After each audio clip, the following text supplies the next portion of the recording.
Hello, welcome to BDN chemistry point. मैं हूँ राज यादव। और इससे पीछे वाली वीडियो में हम लोग चल रहे थे बेटा calculation related to unit cell से रिलेटेड कुछ कैलकुलेशन बेटा हम स्टडी कर रहे थे in chapter number solid state में, सॉलिड स्टेट के अंदर, ठीक है। और हम लोगों ने दो टाइप की यूनिट सेल के लिए स्टडी कर ली थी। फर्स्ट टाइप की यूनिट सेल हमारे पास थी simple unit cell. Second type की जो यूनिट सेल थी वो थी हमारे पास फेस सेंटर्ड यूनिट सेल। चलिए मैं समराइज कर देता हूँ थोड़ा सा शॉर्ट में। आपके पास जो सिंपल यूनिट सेल थी, आपके पास बेटा सिंपल यूनिट सेल जो थी, उस सिंपल यूनिट सेल के लिए आपका जो रेडियस और एज लेंथ, इन दोनों के बीच में रिलेशन क्या आया था, इसके लिए रेडियस आई थी बेटा, रेडियस इसके लिए आया था बेटा r इक्वल टू a/2, ठीक है। ये रेडियस का रिलेशनशिप आया था और एज लेंथ का। और डिस्टेंस नियरेस्ट नाइबर क्या आया था बेटा, डिस्टेंस नियरेस्ट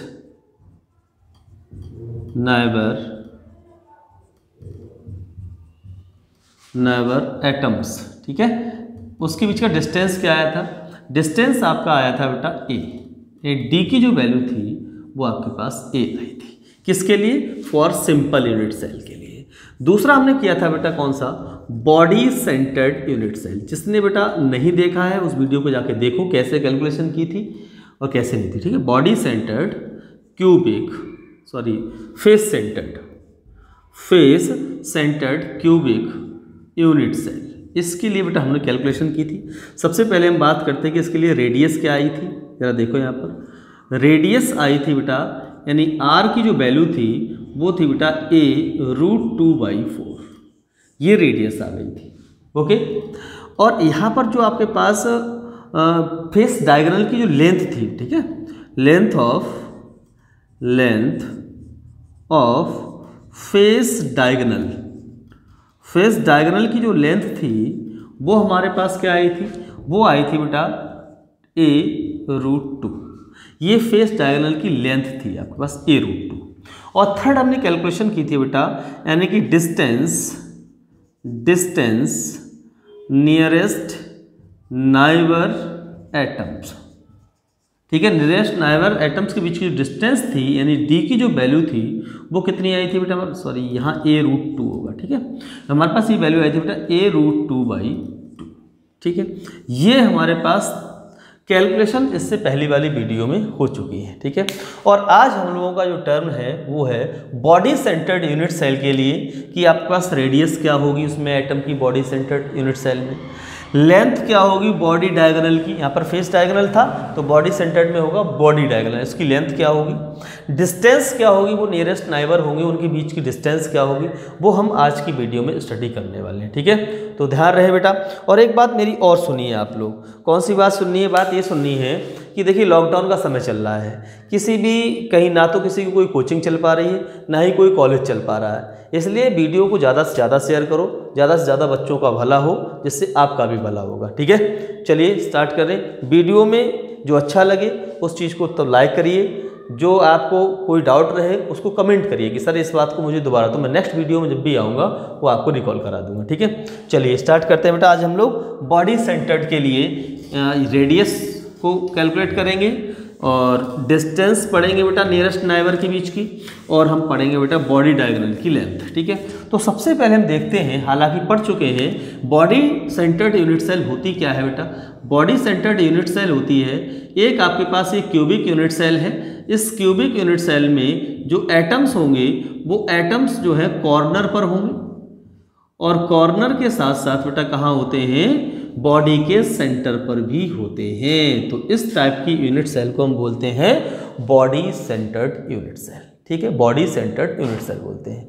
हमें क्या करना है, सबसे पहले रेडियस कैलकुलेट करनी है इसके लिए। जो एटम है उस एटम की रेडियस और यूनिट सेल की जो एज लेंथ है, यानी यहाँ से यहाँ तक की जो लेंथ a होती है, इस a और जो एटम होता है उसको हम स्फीयर अज्यूम करते हैं, इस स्फीयर के बीच की रेडियस, ये हमें कैलकुलेट करनी है। जो भी यहाँ पर एटम प्रेजेंट है इसकी रेडियस कैलकुलेट करनी है। चलिए, तो पहले तो मैंने बेटा ये छोटे छोटे एटम दिखा दिए, मैं यहाँ पर आपको एक्चुअल दिखाता हूँ कैसा होता है बॉडी सेंटर्ड। समझिए जरा बात को। यहाँ पर देखिए बेटा, यहाँ पर अगर मैं यहाँ बात करूँ, यहीं पे बना रहा हूँ इस चीज़ को, देखिए बेटा यहाँ पर इस चीज को समझो।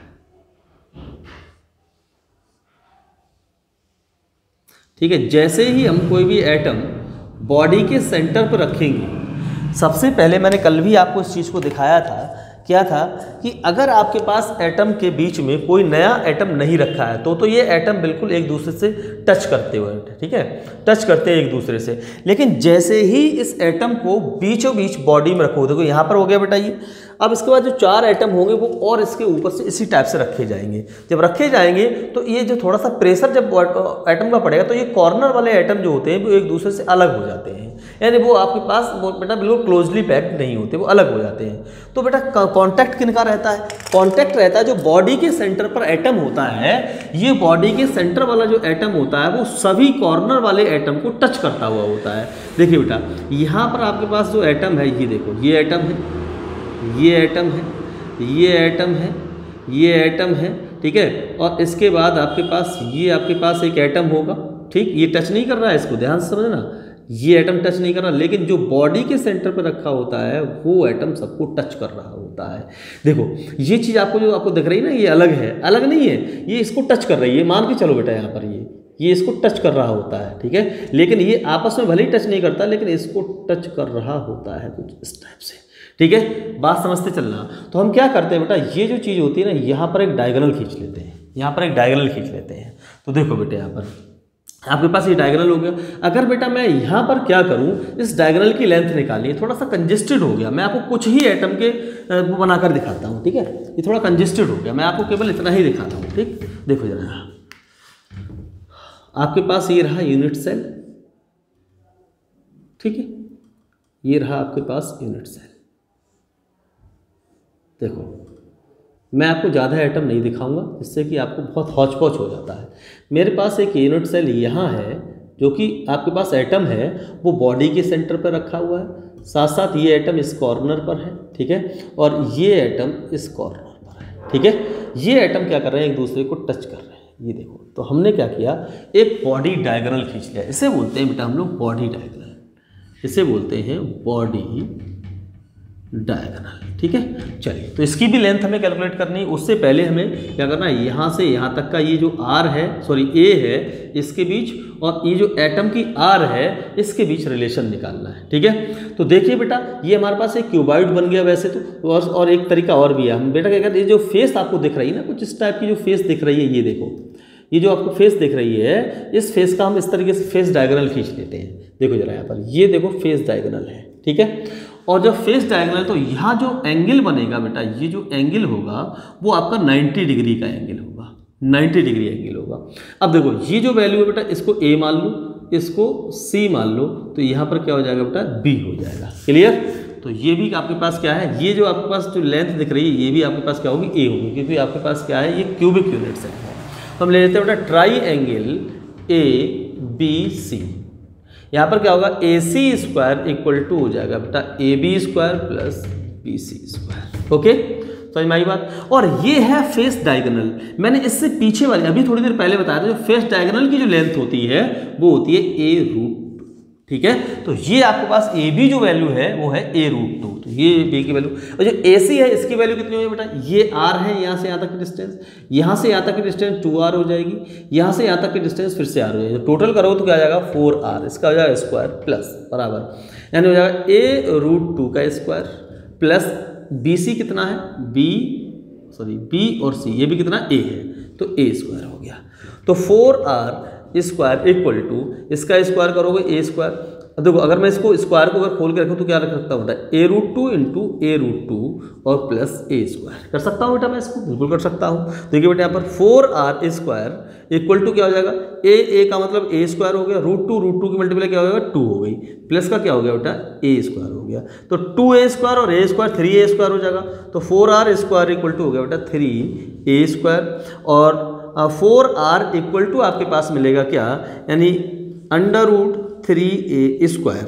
और अगर आपके पास बेटा ये स्क्वायर है, इसको बाहर निकालोगे तो 4r इक्वल टू हो जाएगा बेटा a रूट 3 और r इक्वल टू हो जाएगा a रूट 3/4। ये आ गई आपकी रेडियस। ये मिल गई आपको रेडियस। और जैसे ही हमें रेडियस मिलती है वैसे ही हम डायगोनल की लेंथ भी मेजर कर लेते हैं, ठीक है। तो अब हम बात करते हैं कि डायगोनल की ये जो डायगोनल है, बॉडी डायगोनल है, इसकी लेंथ क्या होगी। देखो जरा पर, लेंथ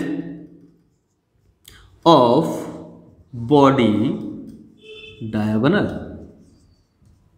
ठीक है, बॉडी डायगोनल की लेंथ क्या होगी, जरा देखिए, इक्वल टू होती है क्या बेटा 4r। कैसे पता, ऐसे पता बेटा, r ये 2r ये 3r और एक r ये 4r हो गई टोटल ये लेंथ। और r की वैल्यू हमारे पास है, ये वैल्यू रखेंगे बेटा यहाँ पर, तो 4 × a√3/4, ये वैल्यू हमने उठा के यहाँ रख दी r की जगह पे। 4 से 4 कैंसिल हो जाएंगे, हमारे पास आ जाएगी बेटा a√3। ये हमारे पास आ गए बेटा बॉडी डायगोनल की लेंथ। ओके, नेक्स्ट हम लोग लास्ट इसकी कैलकुलेशन करने वाले हैं। वो कैलकुलेशन है बेटा जो एटम पास वाले एटम है, ये जो एटम है इन दोनों के बीच की डिस्टेंस क्या होगी, डिस्टेंस बिटवीन नियरेस्ट एटम, जो पास वाले एटम है उसके बीच की डिस्टेंस क्या होगी, ये हमें मेजर करना है, ठीक है। तो नेक्स्ट हम लोग यही कर रहे हैं बेटा, डिस्टेंस बिटवीन नियरेस्ट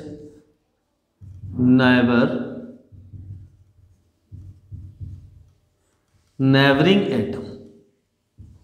एटम्स, ठीक है, क्या होगी बेटा, ये होती है 2r के इक्वल, ये होती है 2r के इक्वल, ठीक है। तो 2r कितना बेटा, 2 इतने हो गया, ये r की वैल्यू कितनी है a√3/4, तो यहाँ रख दोगे a√3/4, 2 2 जा कितना हो गया 4 हो गया, तो यहाँ पर आ गया a√3/2, ये आपके आगे डिस्टेंस नियरेस्ट नाइबरिंग, ठीक है। इसको एक तरीके से और मेजर कर सकते हैं, जो बॉडी डायगोनल होता है इस बॉडी डायगोनल का हाफ होता है डिस्टेंस, तो d = होता है बेटा 1/2 × length of body diagonal, length of body diagonal, ठीक है। तो 1/2 × बॉडी डायगोनल कितना आपके पास बेटा a√3, तो a√3 यानी वैल्यू हमारे पास आ जाएगी 1/2 या a√3/2। तो आप ऐसे भी इसको मेजर कर सकते हैं, ठीक है। स्क्रीनशॉट ले लो और इसको कंप्लीट करो। उसके बाद हम थोड़ी सी और एक और थोड़ी सी एडवांस चीज़ इसमें सीखते हैं, जो आपके नीट है, जेई मेंस है, जेई एडवांस है, CIS नेट है, ये नीट है, इस सब चीज़ में पूछी जाती है ये बातें, ठीक है, जो मैं आपको आगे बताऊंगा, कभी कभी पूछ ली जाती है, ठीक है। फिलहाल आप इसका स्क्रीनशॉट लो, फिर आगे चलते हैं, ठीक है। ले लिया, बिल्कुल ठीक, ओके। देखो बेटा, कभी कभी क्या होता है कि नहीं, कोई यूनिट सेल आपको दे देगा और उस यूनिट सेल के अंदर आपसे पूछ लेगा कि बताइए इन दो एटम्स के बीच की डिस्टेंस क्या, कोई भी दो एटम आपको बना देगा, कहेगा इसके बीच की डिस्टेंस बताओ क्या होगी। तो आप उस डिस्टेंस को कैसे निकालेंगे। सपोज दैट आपके पास एक क्वेश्चन है, क्या क्वेश्चन है, एक यूनिट सेल आपको मिलेगी इस तरीके की, ठीक है,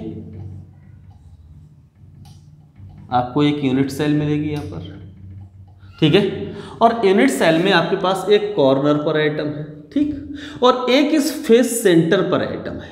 ध्यान समझना, एक कॉर्नर पर एटम है और एक फेस सेंटर पर एटम है। तो आपसे कहेगा कि कैलकुलेट द डिस्टेंस एबव, ठीक है, आपसे कहेगा कि डिस्टेंस कैलकुलेट करिए बेटा, कौन सी बेटा, यहाँ इस तरीके से आपको बना देगा कि डिस्टेंस है, अगर इसको A है इसको C कर दिया तो कहेगा कि डिस्टेंस ऑफ AC, जो AC है इसकी डिस्टेंस को कैलकुलेट करो। आप कैसे कैलकुलेट करोगे, ठीक है, तो देखिए मैं आपको समझाने जा रहा हूँ कि इसकी डिस्टेंस आप कैसे कैलकुलेट कर सकते हैं। जरा देखो, तो सबसे पहले आपको डिस्टेंस कैलकुलेट करने के लिए आपको चाहिए कि यहाँ पर हम कैसी तरीके से पाइथागोरस प्रमेय का यूज कर लें। और पाइथागोरस प्रमेय का यूज कैसे करते हैं, जब एक एंगल, ट्राइंगल का कोई एक एंगल 90 डिग्री हो, तो हम क्या करेंगे, सबसे पहले 90 डिग्री एंगल खोजने की कोशिश करेंगे, ठीक है। और 90 डिग्री एंगल कैसे बन सकता है बेटा, 90 डिग्री एंगल ऐसे बन सकता है, देखो यहाँ पर ये जो है, यहाँ से आप एक परपेंडिकुलर डालिए और जैसे ही आप परपेंडिकुलर डालेंगे ये जो एंगल आपको मिलेगा ये एंगल आपका 90 डिग्री होगा। और ये जो डिस्टेंस है यहाँ से यहाँ तक की आपको पता ही है कि आपके पास एज है और सारी एज लेंथ जो होती है इक्वल होती है, तो हमने इसको A मान रखा है, ठीक है। और यहाँ पर आपको दिख रहा होगा क्या, यहाँ पर आपको दिख रहा है बेटा, ये देखो एक फेस दिख रहा है यहाँ पर, समझ में आ रही बेटा, ये एक फेस दिख रहा है ये वाला, और इस फेस में अगर मैं यहाँ से यहाँ तक की डिस्टेंस की बात करूँ तो ये हो गया फेस डायगोनल, ये हो गया बेटा फेस डायगोनल हो गया, ठीक है, फेस डायगोनल हो गया बेटा ये। और फेस डायगोनल की जो लेंथ होती है वो क्या होती है, a√2 होती है। और अगर मैं इस फेस डायगोनल को हाफ कर दूं तो रूट क्या आ जाएगा बेटा, a√2/2 हो जाएगी। इसको और बेटा थोड़ा सिंप्लीफाई करो तो a√2 × √2 डिवाइडेड बाई 2 × √2 इस तरीके से हो जाएगा। ये 2 और ये कैंसिल हो जाएगा तो क्या बचेगा, a√2 बचेगा बेटा। तो यहाँ से यहाँ तक की जो हाफ है वो बची a√2 डिस्टेंस बची। क्लियर हो गई होगी? अगर क्लियर नहीं हुई हो तो मुझे आप कमेंट बॉक्स में ज़रूर कमेंट करें, तो मैं आपको क्लियर करूंगा नेक्स्ट वीडियो में। ध्यान रखना ये वाली वैल्यू में फिर से एक बार बता देता हूँ आप लोगों को। ये आपके पास पूरा एक फेस डायगोनल है, ठीक है, और फेस डायगोनल मैंने आपको बाहर से भी बना दिया इस तरीके से, और फेस डायगोनल का जस्ट हाफ है बेटा यहाँ से बॉडी सेंटर वाला, क्योंकि सेंटर पर है तो दोनों तरफ से इक्वल डिस्टेंस होगी। तो बॉडी सेंटर वाला क्या है बेटा, जस्ट हाफ है फेस डायगोनल का। तो फेस डायगोनल की क्या होती है बेटा, a√2 होती है, इसका हाफ करोगे तो कितना हो जाएगा, a√2/2 आ जाएगा। इसको थोड़ा सिंपल करोगे, सिंपल करो तो √2 से ऊपर नीचे मल्टीप्लाई करो तो आ जाएगा a/√2, ठीक है। तो ये डिस्टेंस हो गई a/√2। अब दो डिस्टेंस हमें मिल गई यहाँ से और यहाँ तक की, इसको मान लो बेटा b, तो a से b तक की डिस्टेंस हमें मालूम पड़ गई, b से c तक की डिस्टेंस मालूम पड़ गई। तो अगर किसी ट्राइंगल में हमारे पास, अगर बेटा हमारे पास ट्राइंगल आपका 90 डिग्री का है, इसमें एक एंगल 90 डिग्री है और हमें उसकी दो साइड पता है, तो थर्ड साइड हम पाइथागोरस प्रमेय से कैलकुलेट कर लेते हैं। कैसे कैलकुलेट करते हैं बेटा, जरा देखो यहाँ पर, जरा देखो बेटा यहाँ पर क्या होगा इसका, ठीक। तो बेटा ट्राइंगल आपके पास है, कौन सा है ट्राइंगल बेटा, ABC, ठीक है, ट्राइंगल ABC, और ABC में सबसे बड़ी भुजा कौन सी है, AC है। तो AC स्क्वायर क्या होगा बेटा, यानी AB स्क्वायर, ये वाला AB स्क्वायर और प्लस BC स्क्वायर, ठीक है, पाइथागोरस प्रमेय होती है AB square plus BC square. अब देखो बेटे यहाँ पर AC स्क्वायर पता नहीं कितनी है, तो AC को तो AC स्क्वायर ही रखोगे। AB स्क्वायर आपको पता है, AB स्क्वायर कितनी है बेटा, A है, स्मॉल a, तो स्मॉल a का स्क्वायर हो गया। BC स्क्वायर आपको पता कितना, a/√2, तो a/√2 इसका स्क्वायर हो गया बेटा ये, ठीक है। चलिए नेक्स्ट हमारे पास क्या आता है बेटा, AC स्क्वायर इक्वल टू हो जाएगा A स्क्वायर प्लस इसका स्क्वायर करो तो A²/2 हो जाएगा, बिल्कुल हो जाएगा। तो आप क्या करो, AC स्क्वायर इक्वल टू √2, आपके पास एलसीएम आ जाएगा 2, तो 2 बन जाए 2A² प्लस A स्क्वायर, यानी AC square equal to 3A²/2। तो AC क्या हो जाएगा, तो AC इक्वल टू हो जाएगा √3A²/2। A स्क्वायर को बाहर निकाल लो तो AC की वैल्यू हो जाएगी a√3/2, ठीक है। इस तरीके से हम इस एटम और इस एटम के बीच की डिस्टेंस निकाल सकते हैं, ठीक है। समझ में आ गई होगी, और अगर नहीं आई है तो मैं एक और क्वेश्चन इससे रिलेटेड कर लेता हूं। फिलहाल इसका स्क्रीनशॉट लो, फिर मैं आगे की ओर चलता हूं। चलिए, ले लिया, ठीक, ओके।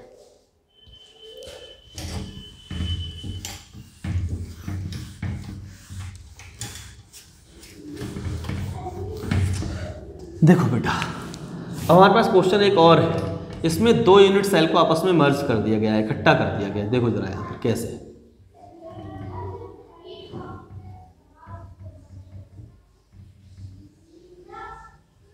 एक तो यूनिट सेल आपके पास ही हो गई, ठीक है, और एक यूनिट सेल इसी से टच करती हुई एक यूनिट सेल और बना दी गई, ये देखो।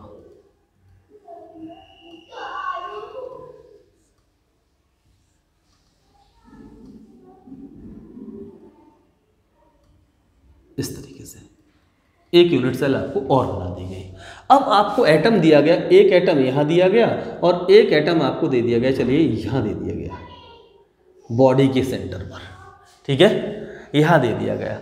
अब आपसे पूछा गया कि इसके बीच की डिस्टेंस क्या होगी, ये एटम और ये एटम, इसके बीच की डिस्टेंस, इसको हमेशा आप क्या करोगे, AC मान लो सबसे पहले, ठीक है। अब क्या करना है, हमें एक परपेंडिकुलर खींचना है। आपका इस तरीके से आपने एक परपेंडिकुलर खींच लिया है यहाँ से, ठीक है, बॉडी के सेंटर पे है, ये ध्यान रखना, ठीक। ये थोड़ी सी इधर को थोड़ी साइड कम है, कोई बात नहीं, होने दो, ठीक है। तो ये जो एंगल है वो 90 डिग्री हो गया। जब ये 90 डिग्री हो गया तो इसको मान लो बेटा B, और यहाँ से यहाँ तक की डिस्टेंस तो आपको पता होगी A होगी, और यहाँ से यहाँ तक की डिस्टेंस पहले पूरी तो A होनी चाहिए, अब जब हाफ है तो क्या हो जाएगी, a/2 हो जाएगी। अब ये जो डिस्टेंस होगी बेटा यहाँ से लेकर के यहाँ तक की जो डिस्टेंस होगी, इसको हम क्या लिख सकते हैं बेटा, A + a/2, यानी हम लिख सकते हैं बेटा 3a/2। ये डिस्टेंस हो गई यहाँ से, यानी BC की जो वैल्यू आ गई आपके पास, क्या आ गई बेटा, जो ए बी की जो वैल्यू है वो कितनी है 3a/2 हो गई। क्लियर। और ये जो डिस्टेंस होगी वो क्या होगी बेटा, ये वही डिस्टेंस होगी, क्योंकि आपको पता है अगर हम यहाँ से यहाँ तक बेटा ये खींचें तो ये पूरी वैल्यू होती है बेटा a√2, और ये क्या है बेटा, इसका जस्ट पैरेलल है और इसका हाफ लग रहा है, तो ये जो वैल्यू होगी वो कितनी होगी बेटा, यहाँ पर a√2/2 होगी, और ये आता है बेटा a/2 पीछे हम लोग कर चुके हैं। ठीक है, समझ में आ रही होगी बेटा यहाँ पर बात। तो हम ले लेंगे बेटा इन ट्राइएंगल कौन सा बेटा, ABC। यहाँ पर पाइथागोरस प्रमेय को अप्लाई करेंगे। जब पाइथागोरस प्रमेय लगाएंगे तो क्या आएगा बेटा, यहाँ पर AC² बराबर हो जाएगा बेटा AB² प्लस BC²। ठीक है, तो AC² हमें AC की वैल्यू निकालनी है, तो AB कितना आपके पास, AB आपके पास है बेटा 3a/2 का स्क्वायर, प्लस BC कितना है, B और C हमारे पास कितना है बेटा a/√2, इसका स्क्वायर हो गया। ओके, यहाँ आ गया बेटा AC², यहाँ आ जाएगा बेटा 9a²/4 और प्लस हो जाएगा बेटा a²/2। एलसीएम कितना आ जाएगा बेटा, बोलो बताओ भाई, 4 आ जाएगा एलसीएम, तो AC² इक्वल टू हो जाएगा बेटा 4, एलसीएम ले लिया बेटा यहाँ पर, तो 9a² प्लस 2a²। ठीक है, तो हमारे पास मिल रहा है कितना 11a²/4, तो AC² इक्वल टू हो जाएगा 11a²/4, और अगर हम AC की वैल्यू निकालना है तो क्या आ जाएगा √11a²/4, a² को बाहर ले लो तो AC इक्वल टू हो जाएगा a × 11/4। ये देखिए इस एटम के बीच की डिस्टेंस हो गई। क्लियर, ये आई होप आपको समझ में आ गया होगा। तो आज की वीडियो मैं यहीं पे छोड़ता हूँ, क्योंकि हमारे पास जो कैलकुलेशन का इसका जो टॉपिक था वो यहाँ ख़त्म होता है, तो जल्दी ख़त्म हो रहा है, इसलिए वीडियो थोड़ी सी शॉर्ट हो रही है। नेक्स्ट वीडियो हम लोग पढ़ने वाले हैं बेटा पैकिंग फ्रैक्शन और पैकिंग इफिशियंसी के बारे में, और उसके बाद हम लोग कैलकुलेशन करेंगे बेटा, यानी कि जो यूनिट सेल है उसकी वो क्या बोलते हैं उसको, डेंसिटी को। ठीक है, डेंसिटी को पढ़ेंगे, जिससे बहुत ज़्यादा न्यूमेरिकल आते हैं कंपटीशंस में भी और बोर्ड में भी। ठीक है, चलिए तब तक के लिए बाय बाय। ओके।